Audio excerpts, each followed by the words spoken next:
반갑습니다. 이상원 교수입니다. 오늘의 주제는 하나님은 왕자병에 걸리신 건가요? 입니다. 이 주제는 청소년 미래 세대의 고민 2, 4부 죽음, 차별, 교리 9개 주제 중에서 마지막 9번째 주제입니다. 이런 질문이 제시되었습니다. 성경에 보면 하나님께서는 찬양과 영광 받기를 원하셔서 우리를 만드셨다고 하는데, 그렇다면 우리는 그냥 하나님을 받들어 모시기 위해 사는 거란 얘기잖아요. 그러면 하나님은 왕따인가요? 아니면 왕자병이라도 걸려서 자기 자신에게 찬양하라고 하는 건가요? 우리 인간들에게 이렇게 좋은 세상 만들어 주셔서 감사합니다 라는 소리를 듣고는 혼자 속으로 씩 웃으면서 만든 보람이 있군 하며 좋아하고 계시는 건가요? 네, 이 질문에 대한 저희 답변입니다. 친구들 중에서 정말 밥맛인 친구는 아마도 자기에게 좋은 말만 해주기를 바라고 자기를 높여주기만 바라는 친구일 거예요. 다른 친구들로부터 예쁘다, 잘생겼다라는 말만 듣기를 바라는 친구들이 가끔 있는데, 여자일 경우에는 공주병, 남자의 경우는 왕자병이라고 부르죠. 공주병이나 왕자병에 걸린 친구는 다른 친구로부터 왕따 당하기 일쑤인데, 그 이유는 서로 생각을 솔직하게 주고받는 대화가 안 되기 때문이에요.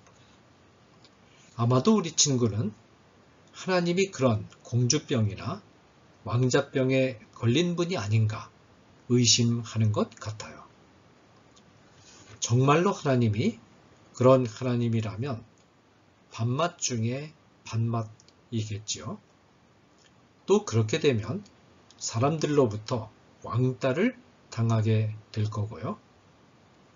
사람들은 하나님이 찬양해 달라는 눈치를 계속 보내는 것 같으니까 하나님이 무서워서 찬양하긴 하지만 마음속으로는 비웃겠죠.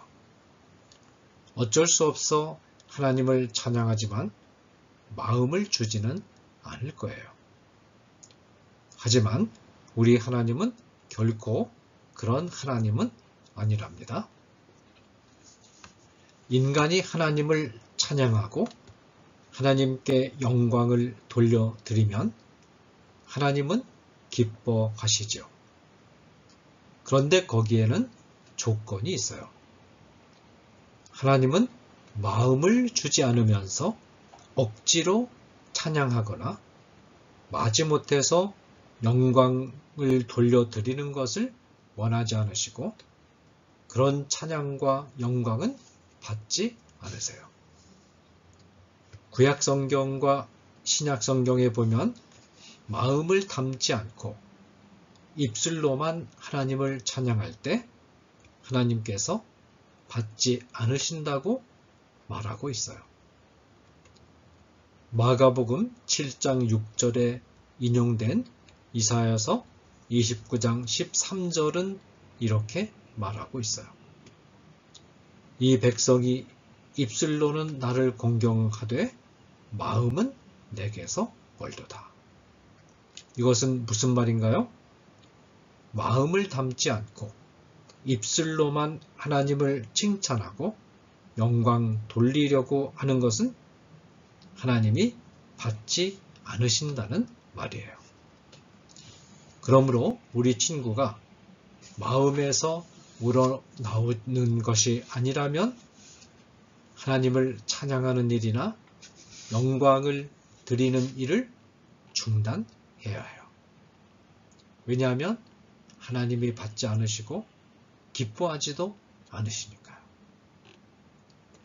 믿는 성도들이라면 하나님이 만드신 세계와 하나님이 자신을 위해서 하신 일들을 볼 때 너무나 놀랍고 감격스러워서 아무리 억제하려고 해도 억제할 수 없어 칭찬과 찬양과 영광을 돌리게 될 거예요. 자, 그러면 우리 하나님이 만드신 이 세계를 한번 들여다봅시다. 하늘이 맑은 여름밤에 가로등 불빛이 하나도 없는 산골이나 시골에서 돗자리를 깔고 누워서 하늘을 한번 잘 올려다보세요. 어떤 생각이 드나요? 우주의 크기가 끝이 없다는 것을 발견하게 되죠. 별들의 숫자가 너무 많아서 셀 엄두조차 나지 않을 정도로요. 그런 광경을 보면 한마디로 입이 딱 벌어지고 말아요. 이번에는 생명과학 실험실로 들어가 볼까요? 전자현미경으로 사람의 눈에는 아예 보이지도 않는 바늘 끝보다 더 작은 세포를 들여다봐요. 엄청난 세계가 그 안에 있는 것을 발견하게 되죠. 세포 속 아주 작은 핵 안에 DNA가 들어있는데 이 DNA 안에 500페이지 분량의 책 5,000권에 집어넣어야 다 들어갈 수 있는 어마어마한 분량의 유전인자가 들어있다고 해요. 이 유전인자의 신비스러운 작용으로 생물체의 다양한 기관들이 발생하는 것이고요. 이 세포 안에 들어있는 열 발생 기관은 1초에 10만 번 회전하는 모터를 달고 있어요. 여러분, 1초에 10만 번 회전하는 모터가 상상되나요? 그뿐인가요? 히말라야 산맥의 웅장한 위용, 그랜드 캐년 계곡의 장엄한 풍경, 넓디 넓은 태평양 바다 등을 보면 너무나 경이롭고 장엄하고 신비로워서 아무리 참으려고 해도 참을 수 없는 탄성이 저절로 나오게 될 거예요. 감탄이 저절로 나오는 정도가 아니라 온갖 아름다운 말을 다 동원해서 표현해도 마음속을 가득 채우고 있는 감정의 만분의 1도 제대로 표현하지 못할 거예요. 이런 세계를 직접 만드시고 우리에게 선물로 주신 하나님을 찬양하지 않을 수 있나요? 만일 하나님이 정말로 기뻐하시도록 하나님의 위대하심을 제대로 찬양하려면 그 찬양이 어느 정도 되어야 될까요? 네, 이 우주 전체가 들썩들썩하고 우주 구석구석에 찬양의 소리가 꽉 찰 정도가 되어야 할 거예요. 그런데 우리가 우주 한 구석에서 미약한 소리로, 그것도 의심의 마음을 떨치지 못한 채 마음도 제대로 담지 않은 찬양을 해놓고 뒤 돌아서서 하나님이 좋아하신다 라고 생각하면 그것은 말도 안 되는 이야기죠. 우리가 하나님께 찬양을 드리고 영광을 올려드린다는 것은 그 질을 따지자면 정말 형편없고 하나님 앞에 명함도 못 내밀 것에 불과해요. 그런데도 하나님께서는 우리 한 사람 한 사람을 소중하게 보시고 은혜로 그냥 받아주시는 거예요. 예를 들어서 어떤 사람이 대통령에 당선되어 온 국민이 대통령 당선을 축하하는 자리에 대통령이 뭘 하는 사람인지도 모르는 어린 꼬마가 대통령에게 다가와서 축하한다고 말해봐요. 사실 대통령은 이 아이가 축하해 주든지 아니든지 별로 개의치 않을 거예요. 그렇지만 이 어린아이가 너무 예쁘고 기특해서 네가 축하를 해주니 너무너무 기쁘다 라고 답변해 주겠죠. 한마디로 예쁘게 봐주는 거예요. 이와 비슷해요. 무한하게 펼쳐져 있는 이 온 우주가 다 하나님의 것인데 하나님이 뭐가 아쉬워서 우리가 찬양하기를 목 빠지게 기다리시겠어요? 그러면 이번에는 하나님이 우리를 위해서 하신 일에 대해서 생각해 보기로 해요. 모든 인류가 죄를 짓고 지옥에 갈 위험에 처하게 되었어요. 이때 하나님은 인류를 구원하시기 위해 무슨 일을 하셨죠? 바로 하나님이 가장 아끼는 독생자 예수를 이 세상에 보내시고 이 예수님에게 우리가 받아야 할 형벌을 대신 다 받게 하셨어요. 그리고 우리에게는 이 예수님을 믿기만 하면 구원받는 축복을 주셨어요. 여기서 기억해야 할 것이 하나 있어요. 예수님을 믿는다고 해서 우리의 인품이 금방 변해서 천사와 같이 착하게 되고 이렇게 바뀐 나를 하나님이 보시고 마음에 들어서 구원해 주시는 게 절대로 아니라는 거예요.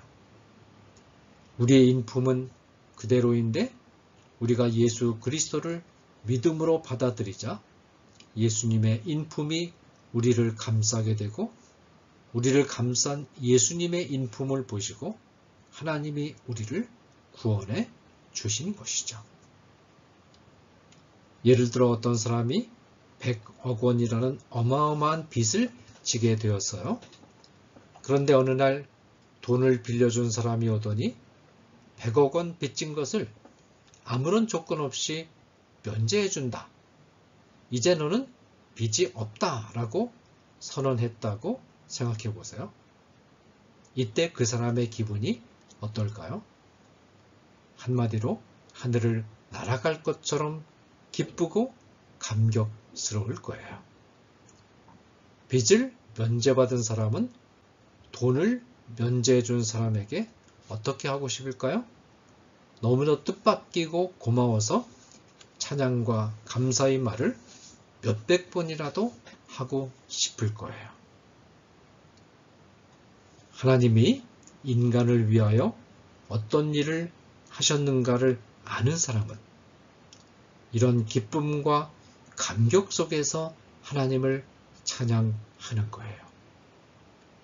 하나님이 만드신 어마어마한 우주와 하나님이 인간의 구원을 위해서 하신 놀랍고 경이로운 일 앞에서 하나님을 향한 칭찬과 감사가 가슴에 넘쳐서 그냥 터져나와 버리는 그런 찬양 말이죠. 우리의 찬양과 감사가 사실은 너무 작고 보잘것없는 것이지만 우리를 사랑하시는 하나님이 그냥 예쁘게 보시고 그래, 내가 그렇게 칭찬하고 온 마음을 다해 영광을 나에게 올리니 기특하구나. 내 마음도 기쁘다 하고 그냥 은혜로 받아주시는 거예요. 찬양과 감사는 하나님께서 받고 싶어 하셔서 하는 게 아니라 예수님을 믿는 우리가 구원의 은혜를 생각할 때 너무나 감사해서 스스로 자발적으로 하게 되는 것이랍니다. 감사합니다.